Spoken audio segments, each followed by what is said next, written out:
morning guys! Good morning mga ka-friendship. So, makikita niyo sa aking background, no? May mga ano ko ito, garland kasi nga napapanahon ang Kapaskuhan. So, yan lang muna yung decoration ko.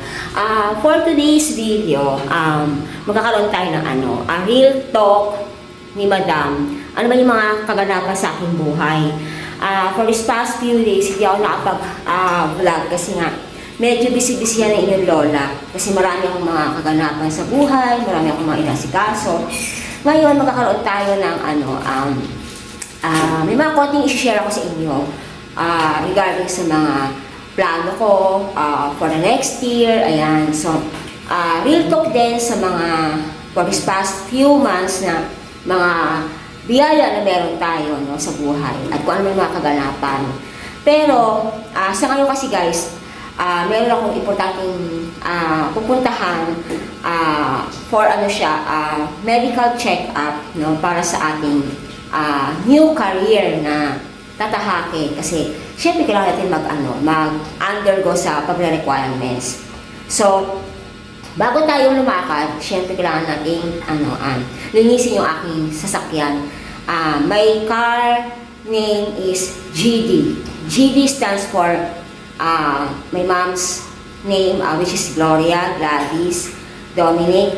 Then yung pangalan ng dalawang anak ko, si Duff and si Dwayne. Kaya, GD. So, kumustahin natin si GD after nung last vlog ko na nakuha ko siya, no, sa Mitsubishi, Jabez Bacoor.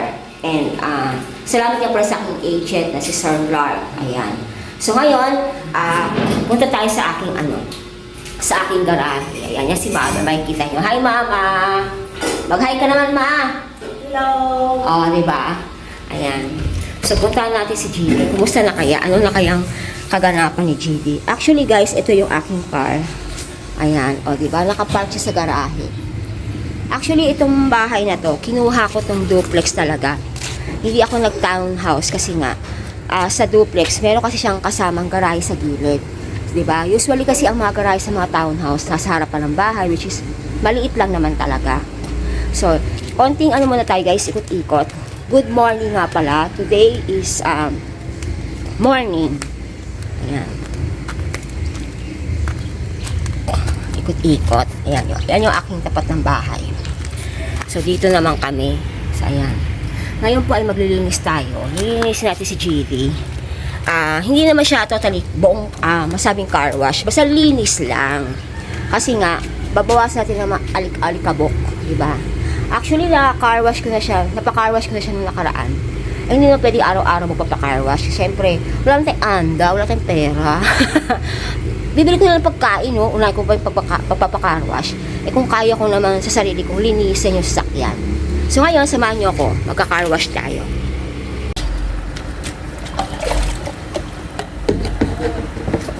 Actually guys, bit-bit ko yung timba. Bago tayo lumayas, magka-carwash muna tayo. Hindi pa ako nakakabili ng ng car shampoo. Yung car shampoo with wax. Pero, bibili ako yung sunod ng mga araw. Ngayon lang kasi nga, syempre marami tayong mga iniintindi yung unang importanteng bagay. Alam niyo ba guys, real talk lang sa ngayon kasi, pinipunas-punasan ko na ito ng ganitong cloth na pang sasakyan. Binabasa ko na siya ng tubig, pupunasan ko. Pero syempre, pagka may budget, pa-carwash tayo, diba? Yan, simple ganito lang, pagtanggal alikabok. Yan. Alam niyo ba guys, baliktad? What? Kung kailan nakaligo na yung mga nagamit, tsaka pa nag-carwash.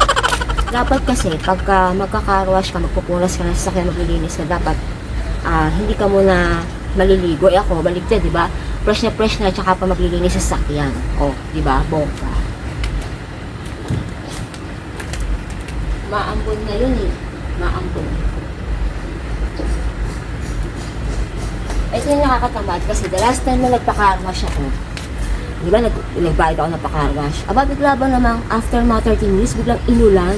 Di puro nung natulong yung sasakyan, yung arawan, parang may mga alikabok na parang kaluputi. Sayang lang yung binayad ko. Kaya, advice ko lang kung magpapakarwash kayo, tumingala mo na sa langit. Tansyahin nyo mo yung panahon kung uulan ba kasi sayang din naman yung Di ba yung pinaka-rush yung pinalinis yung sakyan, tapos at the end, alikabok din pala ang, or parang coated, di ba? Unless na lang ko ang garahe ng ganito, may bubong. Pero since hindi pa naayos yung garahe ko, kaya tiis ganda muna tayo. Ang tanong, what? Tiis ganda. Tiis meron pero yung ganda, I'm not sure.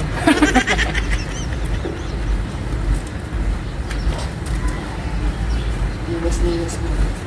Makakuha ko lang na ano ko plate number. Tsaka ng aking ORCR.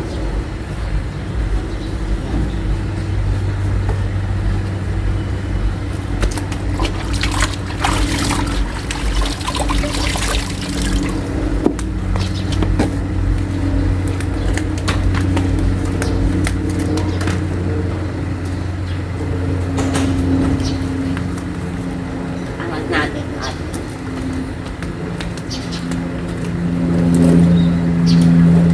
Mabigat siya. Ito yung dapat unang-unasa kasi syempre yung driver baka malabo na yung salamin nyo, hindi makita noong dinadaanan, malabo rin, diba? Kailangan pupunasan nyo rin yan. Ang pagpupunas kasi guys, yung basahan nyo dapat tamang basa lang. Pwede nga yung i-hose kung may hose. Kaya lang wala pa akong hose. Hindi makagano ng hose.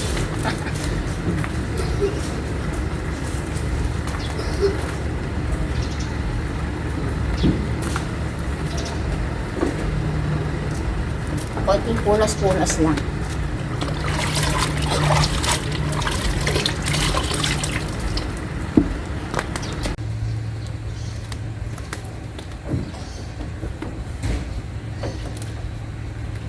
Dapat pupunasin yung mga pilit-pilit. Salamin. Ayan.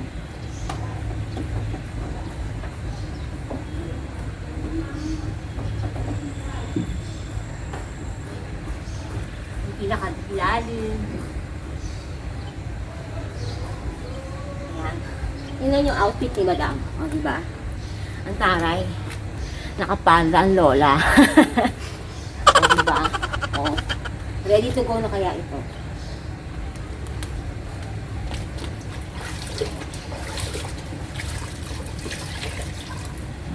Siyempre, kailangan mo rin siyempre yung banlawan para mawala yung mga dating alikabok.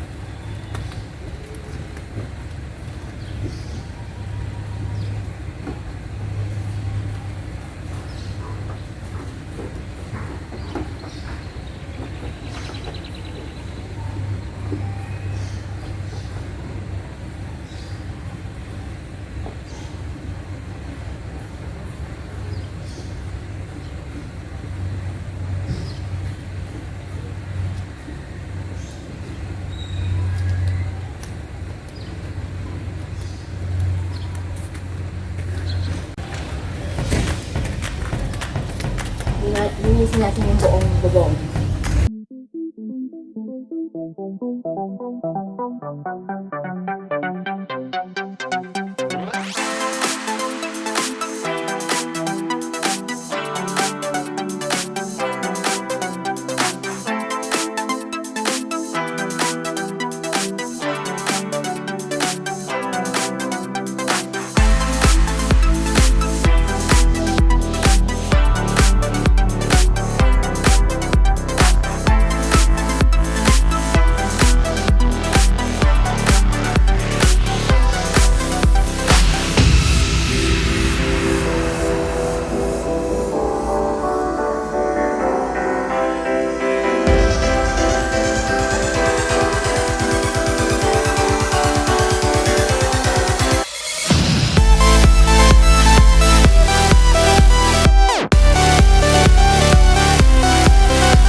I'm with my son, Daph. Ayan. O, diba? Mag-hi ka naman, Pogi. O, basta bata pa, tinatawag na Pogi. Pero pag matanda na, malog. Ayan. So, si Daph po ang nagda-drive ngayon. Hi, Kuya! Ayan, aking mga neighborhood na napakabait. So, diba? Konting bati-bati. Dapat niya ka sa mga homeowners mo, friendly ka. Diba? Fresh bang, madam? Kahit pagod-pagod sa pag lilinis sa sakyan. So yun, kumusta ka na, anak? Very fine. Very fine. Actually, real talk lang guys, actually this 2024 napaka-bless namin, napaka-bless ko kasi when I got my house month of March and month of October, when I got this car, GB. So real talk lang, ayun, another bati na naman, para tayong tatakbo, tatakbong mayora. Okay, so ngayon guys, real talk lang ulit. Yung itong sasakyan na to kasi talagang malaking bagay para sa amin kasi dito sa lugar namin sa Naik, mahirap talaga pag wala kang sasakyan or kahit motor man lang na magagamit kasi nga mahal ang pamasahe dito, tsaka ang tricycle mahal din, 100 palabas pala. So kailangan meron kang e-bike, motor or kotse. Gusto mo pa truck. Para sama hakot na So yun, sa kotse kasi guys, talagang malaking tulong to sa aming pamilya. Hindi naman tayo mapera, pero yun nga lang, at ayokong tumanda nang hindi ko natitikman yung mga bagay na gusto matikman, diba? So itong biyaya na to, pasalamat ako sa Panginoon. At salamat na rin sa sa mga taong tumulong sa akin. So another real talk, syempre kailangan tayo mag-change career kasi marami tayong mga pangangailangan na sabihin na natin hindi na kaya tugunan o may mga dahilan kaya kailangan natin iba ng career or mag-iba ng company, ganyan. So ito guys, I'm going to do or undergo medical for my employment, and tapos na ako sa lahat-lahat. Meron lang follow-up check-up para ma-fit to work tayo. So I'm done to my NBI. Actually, mga kailangan mga certificate employment, mga normal na mga paserong sa mga valid ID, mga SSSB, health pag-ibig, PIN, marriage contract, birth certificate, o ano-ano pa mga requirements yan, o mga picture. So ito na lang talaga yung aking medical ang kulang. So samahan niyo kami guys, punta kami ng WellCare Clinic. Doon ako nagpa-medical. So I hope na by January or next year, start na tayo na talaga ng cargo. Pagka.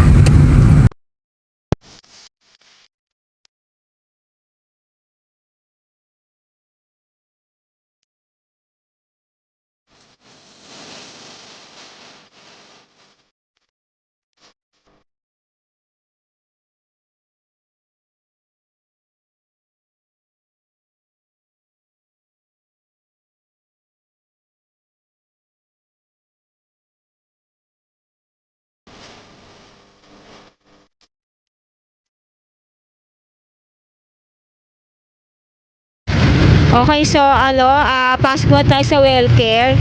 Iwan muna natin si GD sa parking lot. Ito po yung WellCare. Yan, dyan po tayo magpapa-check up. Ayan. Yan po sa loob na yan.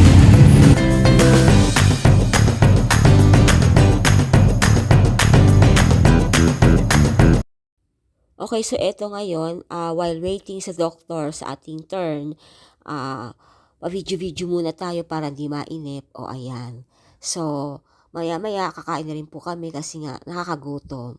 So ito na nga, finally, I decided to go outside.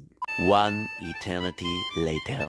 So dito kami guys na aking anak sa Jollibee kumain. Sa tapat lang po yan ng WellCare.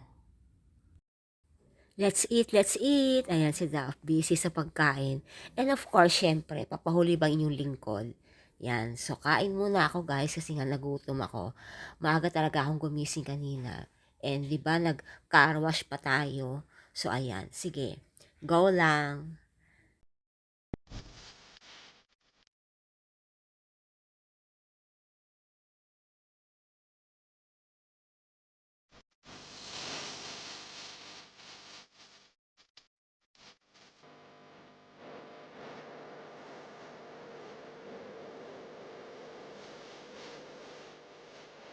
So ngayon, tapos na ako sa medical ko and fit to work na po ang inyong lingkod.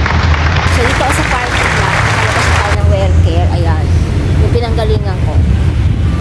Tagal buksan. So, eto ngayon ay, ano na, hindi lang kung saan papasok eh. Teka lang. Hi anak, fit to work na ako. Okay na. Oo naman. Very good. So, ayan. Ito na si Dap. Wow, Tara, ikaw ba yan, anak? Ang gwapo, ah. Ka na, tapos na. Okay. Okay, guys. So, ngayon, nakauwi na tayo and we're about to our house. No? So, papasok na kami sa loob. Then, yun lang naman. That's it for today's video. I hope na may, ano kayo, na nakuhang info, so salamat sa mga patuloy na sumusuporta at sumusubaybay sa aking YouTube channel na Glad Dominic Vlogs. Ayan, makikita nyo aming village, o diba, merong malaking Christmas tree.